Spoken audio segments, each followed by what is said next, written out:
Apakah Anda sudah follow @mtlovinhani? Itu adalah satu-satunya Twitter yang dimiliki oleh Pak Mario Teguh. Karena Anda bisa memberikan pertanyaan kepada beliau melalui @mtlovinhani. Seperti yang satu ini. Dari Bayu. Pak Mario, adakah jalur yang bisa mempercepat kesuksesan ketika kerja keras pun sudah saya jalankan? Terima kasih, Pak Mario. Adakah jalur yang bisa mempercepat keberhasilan ketika kerja keras pun sudah saya jalankan? Ini masalah pendapat. Kita berpendapat sudah kerja keras. Apakah orang lain setuju? Belum tentu. Perbaiki pendapat Anda. Good. Satu lagi. Apakah Anda suka pamer bahwa Anda bekerja keras? Kurang tidur, kurang istirahat, nggak sempat ini, nggak sempat itu. Jangan ya, kalau Anda mau menjadi perwira tinggi yang dihormati, perwira itu bukan hanya di militer loh ya. Perwira itu dihormati. Ini bentuk penghormatan selut dalam kemiliteran.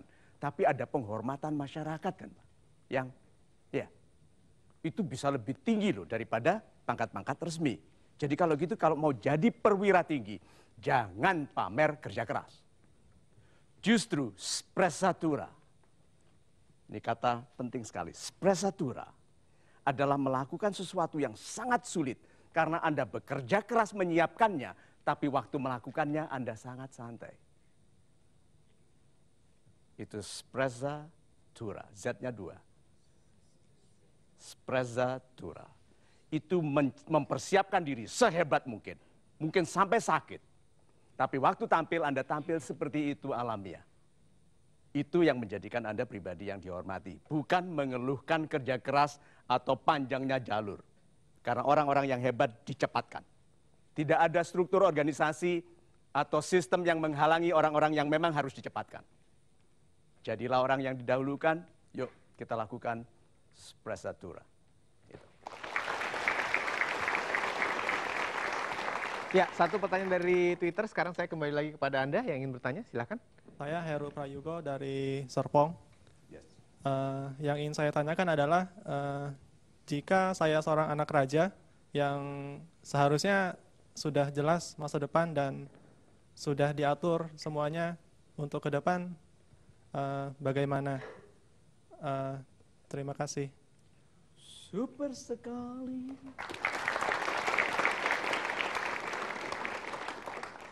Anak raja Majapahit, Sriwijaya, apalagi kerajaan-kerajaan yang kita kenal? Mataram, Kediri itu apa Kediri itu? Kutai bukan di Kediri, Pak. Ampun, itu beda pulau. Singosari, good. Kalau anak raja itu terjamin masa depannya, itu kerajaan kemana semua, Pak? Sudah punah. Kuncinya, tadi anak muda, rawi-rawi rantas, malang-malang putung. Aku mungkin kastaku paling rendah, latar belakangku paling miskin, tapi aku yang menjadikan diriku sendiri raja. It is my decision, my action, my life, my rules.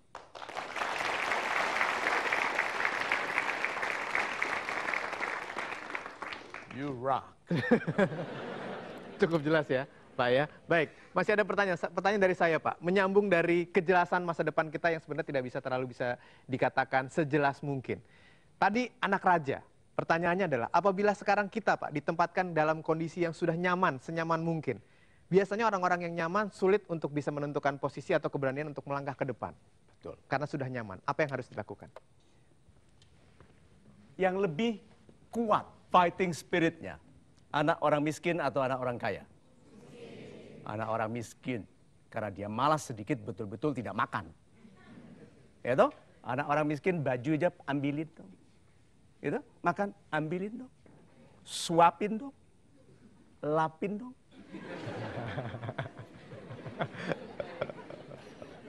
Iya toh?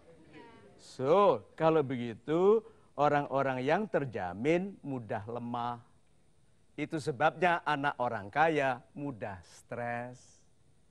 Kalau anak orang miskin tidak bisa lebih stres lagi. Yang ketawa ini ngalami. Nah,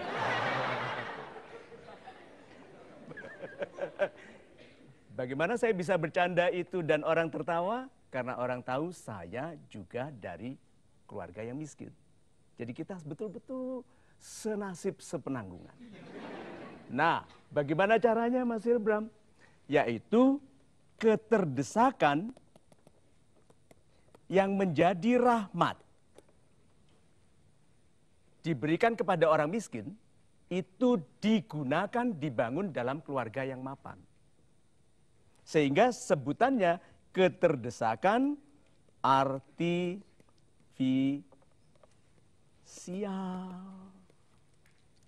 Orang tua mensyaratkan nggak ganti handphone lagi sampai kamu bisa bersihkan sendiri kamarmu.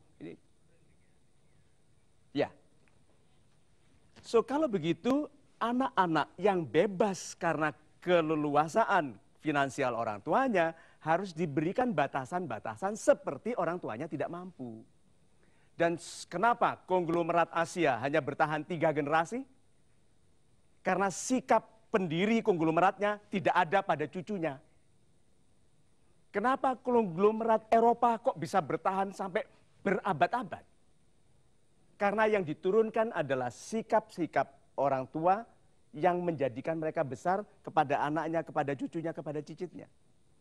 Berarti kalau gitu, bukan harta yang menghebatkan kehidupan, tapi sikap yang tepat. Super sekali, terima kasih Pak. Bukan harta yang menghebatkan kehidupan, tapi sikap yang tepat. Mudah-mudahan sikap Anda tetap bersama kami. Jangan ganti channel Anda, terus saksikan Mario Teguh, Golden Wings. Jalan-jalan sama istri tahun baru. Istri pakai baju merah semua. Terus istri hilang. Meskipun senang kan harus dicari.